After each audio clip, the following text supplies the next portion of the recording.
तो ये video number 3 है, मतलब पार्ट 3 है यूनिट 1 का। इसमें हम एक डी मॉर्गन लॉ का प्रूफ आपको बताएंगे और दूसरा बीन डायग्राम को डिस्कस करेंगे। तो डी मॉर्गन लॉ जो आपका है उसमें देखिए ये क्वेश्चन था, ये एक डी मॉर्गन लॉ है। ये डी मॉर्गन लॉ आपके दो हैं, एक तो ए इंटरसेक्शन बी का complement is equal to A complement union B complement. इसी तरीके से ए यूनियन बी का complement is equal to complement of A intersection complement of B होता है। तो दो डी मॉर्गन लॉ हैं, ये वाला हम यहाँ पे प्रूव करना आपको बताएंगे इस वीडियो के अंदर। तो यहाँ पे हमको करना क्या होगा, वही सेम प्रोसेस कि LHS से आप एक जनरल एलिमेंट सेलेक्ट करेंगे, let x belongs to LHS, और इसके इन्फ्रेंस को हम लोग आगे लिखते चले जाएंगे, मतलब उसके दूसरे मतलब लिखते चले जाएंगे जिससे हम लास्ट तक पहुंच सकें। तो अगर ए इंटरसेक्शन बी के कॉम्प्लीमेंट x है, ए इंटरसेक्शन बी के कॉम्प्लीमेंट में x है, तो 100% क्या होगा कि वो x does not belongs to A intersection B होगा, क्योंकि जो चीज़ कॉम्प्लीमेंट में होगा वो ओरिजिनल सेट के अंदर नहीं होगा। तो ये दूसरा इसका निष्कर्ष निकला। फिर इसको और इंटरप्रेट करेंगे, ये चीज़ हम डिस्कस कर चुके हैं कि इंटरसेक्शन अगर डज नॉट बिलोंग्स टू के x does not belongs to intersection के साथ है तो उसका लॉजिकल वर्ड आर यूज होगा, x does not belongs to A और x does not belongs to B हो जाएगा। तो अगर एक्स ए के अंदर नहीं है तो निश्चित तौर पे एक्स ए के कॉम्प्लीमेंट में होगा, और उसी तरह से अगर एक्स बी के अंदर नहीं है तो 100% श्योर है कि बी के कॉम्प्लीमेंट में एक्स जरूर होगा। तो इस तरीके से बाकी आपका चूंकि अब बिलोंग्स हो गया, डज नॉट बिलोंग्स होता तो इनवर्ट होता लॉजिकल वर्ड का मतलब, लेकिन बिलोंग्स टू है, इस नाते जब आप इसको रिवर्स में लेके जाएंगे यूनियन के डिफिनीशन में तो ये x belongs to A complement union B complement होगा। इस तरीके से आप क्या प्रूव किए, LHS is subset of RHS, जो कि आप यहाँ पे लिखे हैं। सिमिलरली आप इसी तरह से प्रूव कर सकते हैं RHS सबसेट ऑफ LHS, क्योंकि हमें दोनों बातें प्रूव करनी रहती हैं। LHS is subset of RHS and RHS is subset of LHS, तभी जाके LHS is equal to RHS होता है। तो ये भी इम्पॉर्टेंट क्वेश्चन है, एग्जाम में पूछा जाता है, AK2 के एग्जाम में। नेक्स्ट हम डिस्कस करेंगे वेन डायग्राम। तो वेन डायग्राम होता क्या है? वेन डायग्राम होता है ग्राफिकल और पिक्टोरियल रिप्रेजेंटेशन ऑफ सेट्स। कोई भी प्रॉब्लम आप डिस्कस करते हैं तो उसमें एक से ज़्यादा सेट हो सकते हैं, तो वो सारे उन सेट के बीच में कौन से एलिमेंट कॉमन है, क्या नहीं या कॉमन नहीं है, वो वेन डायग्राम के थ्रू आप रिप्रेजेंट कर सकते हैं। तो वेन डायग्राम एक रेक्टेंगुलर बॉक्स के थ्रू रिप्रेजेंट किया जाता है, जिसके अंदर सेट को सर्कल के फॉर्म में रिप्रेजेंट करते हैं। रेक्टेंगुलर बॉक्स ही हमारा यूनिवर्सल सेट होता है। यहाँ पे कोई भी आप एक डायग्राम पिक कर लें, जिसमें मान लीजिए पहला डायग्राम हमने लिया है, तो उसमें रेक्टेंगुलर बॉक्स क्या शो करता है? रेक्टेंगुलर बॉक्स यूनिवर्सल सेट को रिप्रेजेंट करता है, और जो सर्कल हम लोग बनाते हैं सर्कल सेट्स को रिप्रेजेंट करते हैं। जैसे पहले डायग्राम में ए और बी दो सेट लिए गए हैं, क्योंकि दो सर्कल बना हुआ है, और इस तरह से बना हुआ है कि बी जो है वो आपका प्रॉपर सबसेट ऑफ ए है, क्योंकि बी के अंदर जितने भी है, बी पूरी तरह से ए के अंदर आ गया है। इसी तरह से दूसरे डायग्राम में क्या है, जो साइडेड रीजन से रिप्रेजेंट किया गया है, वो रीजन है आपका ए का कॉम्प्लीमेंट। ए तो सर्कल हो गया, और साइडेड रीजन जो आउटसाइड द सर्कल है वो ए कॉम्प्लीमेंट को डिनोट कर रहा है। तीसरे डायग्राम में देखिए, ये ए का सर्कल है, यानी कि सेट ए को रिप्रेजेंट कर रहा है, और ये वाला सर्कल बी को रिप्रेजेंट कर रहा है। तो साइडेड रीजन क्या होंगे, क्या होगा, ए माइनस बी होगा, क्योंकि जो ए और बी में कॉमन एलिमेंट था वो तो बाहर हो गया है। और ए माइनस बी का बेसिक डिफिनीशन ऑलरेडी डिस्कस किया जा चुका है। ऐसे एलिमेंट ए माइनस बी के अंदर आते हैं जो ए में हो लेकिन बी में ना हो। तो वो वाला हिस्सा ये है, जो बी में होगा वो आपका यहाँ पे मेंशन है, और उस चीज़ को एक्सक्लूड कर दिया गया है। तो ए माइनस डी का वेन डायग्राम ये है। इसी तरह से देखिए ए यूनियन बी का, ए यूनियन बी, ये भी लोअर क्लासेस में आप लोग पढ़े होंगे। तो सैडेड रीजन दोनों सर्कल के आ गए। ये आपका ए इंटरसेक्शन बी का दिखाया गया है, इसमें सैडेड रीजन है हॉरिजॉन्टल लाइन से। सिमेट्रिक डिफरेंस, लास्ट जो रेक्टेंगुलर बॉक्स बना है उसमें सिमेट्रिक डिफरेंस के बारे में बताया गया है। सिमेट्रिक डिफरेंस जो आपका हॉरिजॉन्टल लाइन और वर्टिकल लाइन दोनों रीजन मिला के है ए और बी के सिमेट्रिक डिफरेंस को। तो ये वेन डायग्राम हो गया आपका। क्योंकि ये सब चीज़ें आप लोग लोअर क्लासेस में ऑलरेडी पढ़ के आए हैं, तो इसमें ज़्यादा टाइम हम नहीं देंगे। हम मेन फोकस करेंगे आपको रिलेशन और लैटिस पे। तो तब तक वहाँ तक हम क्विक रिव्यू कर रहे हैं केवल। Properties of cardinal number. तो प्रॉपर्टीज ऑफ कार्डिनल नंबर पे न्यूमेरिकल पुटअप किए जा सकते हैं। यहाँ पे हम जो प्रॉपर्टीज डिस्कस करेंगे वो बेसिकली आपका इंक्लूजन एंड एक्सक्लूजन लॉ है। तो यहाँ पे कार्डिनल नंबर के बेशान पे है। मॉडुलस के थ्रू भी कार्डिनल नंबर आप डिनोट करते हैं और एन ऑफ करके भी आप डिनोट कर सकते हैं। जैसे यहाँ पे modulus of A union B लिखा गया है, तो आप n of A union B भी आप कर सकते हो, लेकिन मॉडुलस यहाँ से करके हमने यहाँ पे समझाया है। तो ये मॉडुलस मतलब लगाने का मतलब ए यूनियन बी के अंदर कितने एलिमेंट आए हैं, ये इस बात को बताएगा। तो number of element in A union B is equal to number of element in A plus number of element in B minus number of element in A intersection B. तो ये जो माइनस साइन है, ये इसी के नाते exclusion वाली बात आ गई, और प्लस साइन जो है वो इंक्लूजन के नाते आया है। इसी नाते इसको हम लोग इंक्लूजन एंड एक्सक्लूजन लॉ भी बोलते हैं, क्योंकि इंक्लूड भी कर रहे हैं प्लस है और एक्सक्लूड भी कर रहे हैं जो कि माइनस है। तो इस नाते इसका नाम क्या होता है, इंक्लूजन एंड एक्सक्लूजन लॉ। और ये केवल 2 सेट पे है। 2 सेट का तो आराम से लोगों को फार्मूला याद हो जाता है, लेकिन जब 3 सेट हो या 4 सेट हो तो थोड़ा मुश्किल होता है। तो उसके लिए जो भी रूल्स हैं उसको फॉलो करने पड़ते हैं। कंडीशन एक लिखा गया है कि अगर बाय द वे ए और बी में कुछ भी कॉमन नहीं है, मतलब ए बी अगर डिसजॉइंट सेट है, तो जाहिर सी बात है इंटरसेक्शन बी के अंदर कोई भी एलिमेंट नहीं आएगा, यानी कि कार्डिनल नंबर इंटरसेक्शन बी का, या ये कह लें इंटरसेक्शन बी के अंदर 0 एलिमेंट है, तो उसको डिस्कार्ड कर देते हैं। तो फार्मूला आपका ये हो जाता है। इसी तरीके से यहाँ पे जो सेकेंड रूल लिखा गया है, ए माइनस बी के अंदर को कितने एलिमेंट आएंगे, तो जाहिर सी बात है जितने ए के अंदर एलिमेंट है उसमें से ए और बी के कॉमन एलिमेंट की संख्या माइनस कर देनी रहेगी। क्योंकि ए माइनस बी का मतलब क्या है कि ए में एलिमेंट हो लेकिन बी में ना हो, तो बी के साथ ए के जो भी एलिमेंट कॉमन होंगे वो एक्सक्लूड कर दिए जाते हैं। तो इस तरीके से ए माइनस बी का cardinal number is equal to A का cardinal number minus A intersection. अगर इसी चीज़ को हम 3 एलिमेंट को लेके बात करें, मतलब जिसमें 3 सेट्स हैं, तो यहाँ पे फॉर्मूले को याद करने के लिए हमारे पास ट्रिक होना चाहिए या समझ होनी चाहिए कि कैसे ये वर्क कर रहा है, उस चीज़ की हमारे पास समझ होनी चाहिए, और उसी चीज़ को हम यहाँ पे डिस्कस करेंगे। देखिए A union B union C के अंदर कुल कितने एलिमेंट आएंगे, तो इसमें कुछ ट्रिक्स हैं कि जैसे 3 एलिमेंट हैं तो 3 सेट हैं, तो 3C1 3C2 और 3C3 ये कॉम्बिनेशन का फार्मूला है। मतलब 3 में से एक एक लेके कितने कॉम्बिनेशन बना सकते हैं, 3 में से 2-2 लेके कितने कॉम्बिनेशन बना सकते हैं, और 3 में से 3-3 लेके कितने कॉम्बिनेशन बना सकते हैं। जितने आपके पास सेट हैं उतने, मतलब 1 से शुरू करके उतने तक जाना रहता है।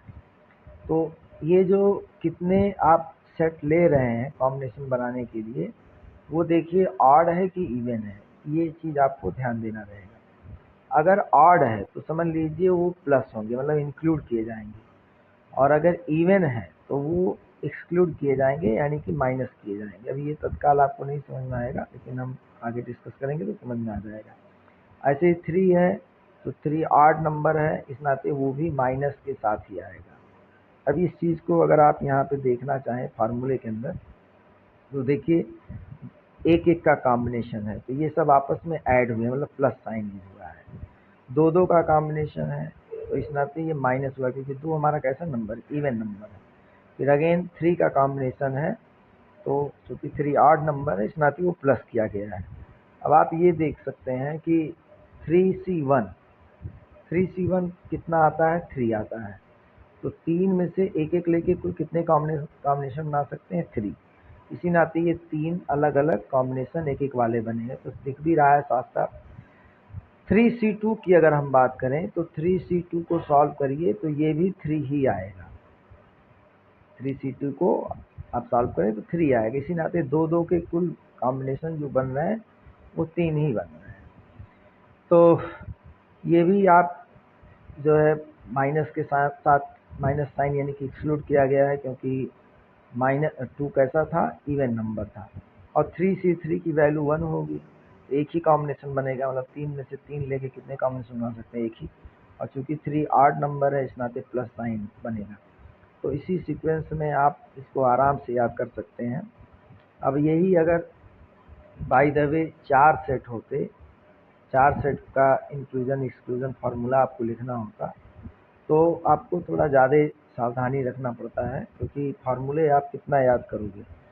तो पहली चीज़ तो 4C1 आप करोगे, 4C1 करने से आपको 4 मिलेगा। फिर इसी तरीके से 4C2 करोगे, 4C2 से आपको 6 मिलेगा। और 4C3 करेंगे तो 4C3 से क्या मिलेगा आपको, 4C3 से 4 मिलेगा। 4C4 से क्या मिलेगा आपको, 1 मिलेगा। तो कम से कम ये आइडिया लग जाता है कि कितने कॉम्बिनेशन बनाने हैं। तो आप ये समझिए कि 4 यहाँ पे है, 6 यहाँ पे है, 10 एंड अगेन 4, 14, 1, 15 टोटल कॉम्बिनेशन बनेंगे आपके। और वो कॉम्बिनेशन आपको फ्रीक्वेंटली बनाने भी आने चाहिए। तो उसके लिए एक ट्रिक छोटा सा आप याद रखिए कि जैसे ABCD है, तो एक एक का कॉम्बिनेशन तो कोई भी बना सकता है भाई, केवल A लेके, एन ऑफ ए या modulus of A, modulus of B, modulus of C, modulus of D. और चूंकि 1 कैसा है, 1 आपका ऑड नंबर है, तो सब सम हो जाएगा, n of A plus n of B plus n of C plus n of D, या modulus of A plus modulus of B plus modulus of C plus modulus of D. लेकिन जब दो दो का combination बनाने चलते हैं तो 2 कैसा नंबर, इवन, वो सब माइनस होंगे, लेकिन वो कौन से कॉम्बिनेशन होंगे ये ध्यान देने की बात है। तो ए बी बन गया, ए सी बन गया, ए डी बन गया। जैसे आप प्रोग्रामिंग में करते हैं, i इक्वल टू 0 से शुरू करते हैं और j equal to i plus 1, तो यानी कि i की जो भी वैल्यू अभी करंट में है उससे एक आगे ले जाके j की वैल्यू शुरू करेंगे। तो i आपका मान लीजिए a है, और 0 इंडेक्स पे a है, 1 इंडेक्स पे b है, 2 इंडेक्स पे c है, और 3 इंडेक्स पे d है। तो i इक्वल टू 0 फिक्स है। अब j वेरी करा रहे हैं, j equal to i plus 1 यानी कि 1 से शुरू होगा, यानी कि b। ए भी बन गया इसी नाते, फिर ए सी बन गया, इंक्रीमेंट करके जे को इंक्रीमेंट कर रहे हैं, जे प्लस प्लस। तो ए बी बन गया, ए सी बन गया और ए डी बन गया। फिर उसके बाद जे अपने एक्सट्रीम पे पहुंच गया है, तो लूप से बाहर आके आई को इंक्रीमेंट करेगा, आई 0 से बढ़ के क्या हो जाएगा, 1 हो जाएगा। लेकिन जे की वैल्यू कहाँ शुरू करनी रहेगी, जे की वैल्यू शुरू करनी रहेगी आई प्लस 1 से, यानी कि 2 से शुरू करनी रहेगी। तो ए बी सी डी आप जो लिखे थे उसमें देखिए बी आप आई की वैल्यू 1 है, यानी कि बी से शुरू होगा, और जे की वैल्यू 2 से शुरू होगी, तो बनेगा बी सी बी डी। पहले क्या आपने बनाया था, ए बी बना था, ए सी बना था, ए डी बना था। तो 3 कॉम्बिनेशन वो हो गए, 2 ये हो गया, 5 हो गए, एक बचा है आपका। अब फिर अगेन आई की वैल्यू इंक्रीमेंट होगी, 2 हो जाएगी, और जे की वैल्यू कहाँ शुरू होगी, 3 से, आई प्लस 1। तो एक कॉम्बिनेशन सी डी आपका बन जाएगा। तो कम से कम सारे कॉम्बिनेशन जो बन रहे हैं वो फ्लुएंटली आपके दिमाग में आने चाहिए। नहीं तो ये जान के क्या करेंगे कि 6 कॉम्बिनेशन बन रहा है, 6 बन रहे हैं, 6 कौन से बन रहे हैं, वो आपको फ्लुएंटली आनी चाहिए। तो AB AC AD, फिर BC BD, फिर लास्ट में CD। मतलब एक बार A से B की तरफ बढ़ गए तो A की तरफ फिर नहीं जाना है, ये ध्यान रखना जैसा प्रोग्रामिंग में आप करते हो। ये तो हो गया 2-2 वाले कॉम्बिनेशन। लेकिन जब 3-3 वाले कॉम्बिनेशन आपको बनाने हैं तो आप ये सोचिए कि I है, J है, K है। I की वैल्यू आप मान लीजिए 0 से शुरू कर रहे हैं, J की वैल्यू I+1 से शुरू करेंगे, K की वैल्यू J+1 से शुरू करेंगे। तो प्रोग्रामिंग के कॉन्सेप्ट से ही थोड़ा सा इसको आसान किया जाता है। तो पहला कॉम्बिनेशन मतलब I की वैल्यू A से शुरू हो रही है और J की वैल्यू B से शुरू हो रही है, तो इस नाते A और K की वैल्यू J के बियॉन्ड, एक बियॉन्ड यानी कि C से शुरू होगी। एक कॉम्बिनेशन ABC बन गया और उसके बाद IJ आपका फिक्स रहेगा जब तक K अपने एक्सट्रीम पे ना पहुंच जाए। तो ABC बना था, उसके बाद क्या बनेगा, ABD बनेगा। और कुल 3-3 वाले कितने कॉम्बिनेशन बनेंगे ये पहले कैलकुलेट किया है आपने, 4C3 = 4। तो कम से कम दिमाग में आइडिया रहेगा कि हाँ 4 ही बनने हैं। तो 2 तो बन ही गए, एक ABC बन गया और एक ABD बन गया। तीसरा कौन सा बनेगा, तो प्रोग्रामिंग के थॉट प्रोसेस से I सबसे पहले तो I तो इंक्रीमेंट नहीं होगा, पहले कौन इंक्रीमेंट होगा, J इंक्रीमेंट होगा। तो ABCD आपका है, I आपका 0 पे ही रहेगा, लेकिन J जो है वो B से इंक्रीज करके, इंक्रीमेंट करके C पे पहुंचेगा। तो ACD एक आपका ये बन गया। और उसके बाद फिर चूँकि हमें एक स्पेस रखना होता है K के लिए। अब ये थोड़ी है कि J की वैल्यू D तक लेके चले जाएंगे, नहीं ले जा सकते हैं, क्योंकि D के लिए स्पेस, K के लिए स्पेस ही नहीं बनेगा, क्योंकि K हमारा शुरू होता है J+1 से। तो जाहिर सी बात है, अब हमारे पास ये है कि I की वैल्यू को इंक्रीज करें। I की वैल्यू अब A से इंक्रीज करके B पे पहुंचेगा। तो क्या कॉम्बिनेशन बनेगा, BCD। तो 4 कॉम्बिनेशन आपके जो बनने थे वो बन गए। एक तो बन गया था ABC शुरू में, दूसरा बना था ABD और तीसरा आपका बना था ACD और चौथा लास्ट में बना है BCD। तो चारों कॉम्बिनेशन आपके बन गए। प्रोग्रामिंग में जो भी आप सीखते हैं वो आप मैन्युअली भी यूज़ कर सकते हैं। और लास्ट में 4C4 तो फिक्स है, एक ही कॉम्बिनेशन बनेगा, ABCD बनेगा।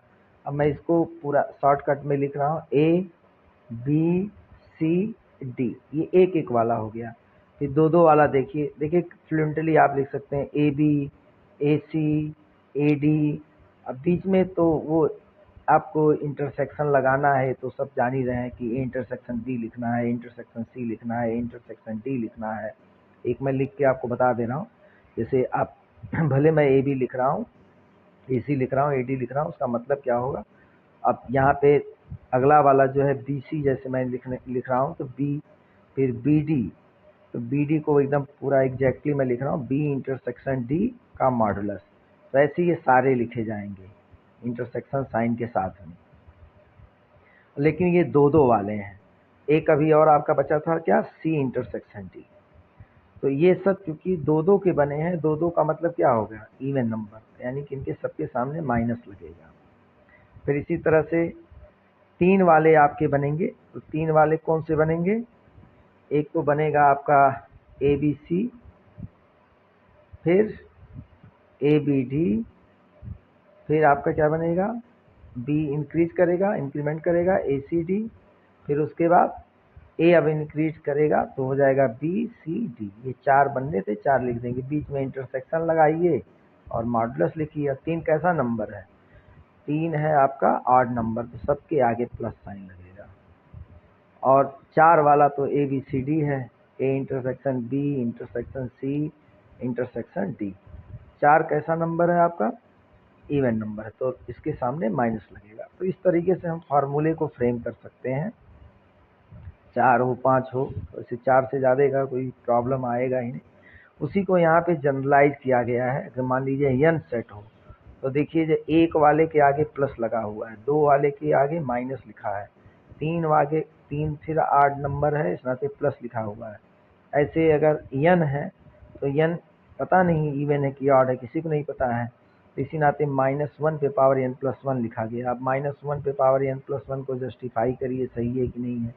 अगर n की वैल्यू 0 करोगे तो क्या आएगा, -1 पे पावर 1 आएगा। यानी कि आपका n की वैल्यू, चूँकि 0 से तो शुरू नहीं कर सकते, मिनिमम 1 से शुरू करना रहेगा। तो n की वैल्यू अगर 1 लेंगे, मतलब एक n में से एक का कॉम्बिनेशन लेके बना रहे हैं, तो आपका -1 पे पावर 1+1 यानी कि +1 आएगा। इसी नाते ये वाली चीज़ प्लस है। n की वैल्यू 2 यानी कि दो का कॉम्बिनेशन लेके बना रहे हैं, तो माइनस ये 2 + 1 3 हो जाएगा। और 3 का मतलब क्या होगा, -1/3 का मतलब -1। इसी नाते देखिए दो के कॉम्बिनेशन में माइनस लगा है। तो ये जनरल रूप से इस फार्मूले को लिखा गया है, और ये भी इंक्लूजन और एक्सक्लूजन का फार्मूला है। अब जल्दी से कुछ और स्पेशल सेट है, टर्मिनोलॉजी है, उसको डिस्कस कर लेते हैं। जैसे मल्टी सेट क्या होता है। मल्टी सेट आपको ये अलाउ करता है कि कोई भी एलिमेंट आप जितना बार चाहें उतना बार रिपीट कर सकते हैं। जैसे ये सेट ए लिया गया है, तो सेट ए में देखिए ए थ्राइस आया है, बी ट्वाइस आया है, सी वंस आया है। तो लेकिन लिखने का तरीका होता है कि अगर ए थ्राइस आया है 3.a लिखेंगे हम, बी ट्वाइस आया है तो 2.b लिखेंगे, सी वंस आया है तो 1.c लिखेंगे। इसी तरह से सेट बी को भी हम लिख सकते हैं 2.a, 1.b एंड 3.c, क्योंकि इसमें जितनी बार रिपीट होगा, जितनी बार उसकी मल्टीप्लिसिटी होगी, उतना ही आप लिख के डॉट उस एलिमेंट को लिखते हैं। कुछ मल्टीप्लिसिटी वर्ड यहाँ पे लिखा गया है। कुछ स्पेशल, मतलब कुछ जो मैथमेटिकल ऑपरेशन होते हैं वो मल्टी सेट के ऊपर यहाँ पे डिस्कस किया गया एग्जांपल के थ्रू। अगर दो सेट P और Q हैं और उनका यूनियन निकालना है, तो आप 3.a और 4.a लिखा गया है, तो इसमें जो 3 और 4 में बड़ा होगा वो यूनियन के अंदर आ जाएगा। इसी तरह से 2b, 2.b, 3.b में कौन बड़ा है, 3, तो 3.b आ गया। 1.c और 1.c है यहाँ पे, लेकिन इधर c है ही नहीं, तो मतलब 0.c है। तो 0 में कौन, 1 में कौन बड़ा, 1, तो इसी नाते 1.c आ गया। ठीक इसी तरीके से P सेट में आपका D नहीं है, लेकिन Q सेट में D है, तो वहाँ पे 2.d लिखा गया है। तो 0.d P में था और Q में क्या था, 2.d। तो 0 और 2 में कौन बड़ा है, 2 बड़ा है, इस नाते 2.d आ गया। तो जो बड़ा नंबर होगा, बड़ी मल्टीप्लिसिटी के साथ होगा, वो यूनियन के अंदर आ जाएगा। इंटरसेक्शन में क्या होता है कि इंटरसेक्शन में जो लीस्ट होता है वो आता है, मतलब छोटी वैल्यू आती है। तो 3.a और 4.a में क्या छोटा है, 3, तो 3.a आ गया। ऐसे ही 2.b और 3.b में कौन छोटा होगा, 2.b आ गया। अब यहाँ पे 1.c लिखा है, इधर 0.c है, c है ही नहीं तो 0.c है, तो दोनों में कौन बड़ा है, कौन छोटा है, 0.c। इसी नाते यहाँ पे दिखाई नहीं दे रहा है। इसी तरह 2.d और 0.d, 0.d और 2.d में कौन बड़ा छोटा है, 0.d, तो 0 लिखना नहीं रहता, इस नाते इंटरसेक्शन में इतना ही आया है। डिफरेंस ऑपरेशन मल्टी सेट पे किया गया है, P डिफरेंस Q। तो उसमें क्या चीज़ होती है कि ये देखते हैं कि P में कितने एलिमेंट हैं, किसी पर्टिकुलर एलिमेंट की क्या मल्टीप्लिसिटी है, और Q में क्या है। अगर Q के अंदर की पर्टिकुलर एलिमेंट की मल्टीप्लिसिटी ज़्यादा है कंपेरिजन टू P के, तो वो चीज़ छोड़ देते हैं। अब जैसे 3.a, अब मैथमेटिकली भी देख लें, 3 में से अगर 4 को माइनस करेंगे तो निगेटिव नंबर आएगा, निगेटिव वाला नहीं लिखा जाता है, तो वो a इसीलिए इसके अंदर नहीं आया। इसी तरह से b में भी देखिए 2 और 3, 2 - 3 कितना होता है, -1, वो नहीं लिखना है। 1.c और इधर 0.c है, तो 1 - 0 = 1, इस नाते 1.c आ गया। लेकिन इधर 0.d है और इधर 2.d है, 0 - 2 कितना होता है, माइनस में आएगा, वो लिखा नहीं जाएगा। इसी तरह से q - p भी आप कैलकुलेट कर सकते हैं।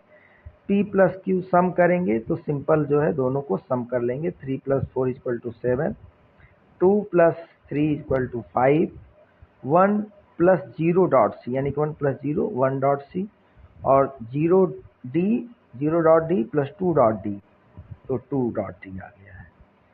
इस तरह से ये कुछ ऑपरेशन थे, और नेक्स्ट जो है हम नेक्स्ट वीडियो में बताएंगे।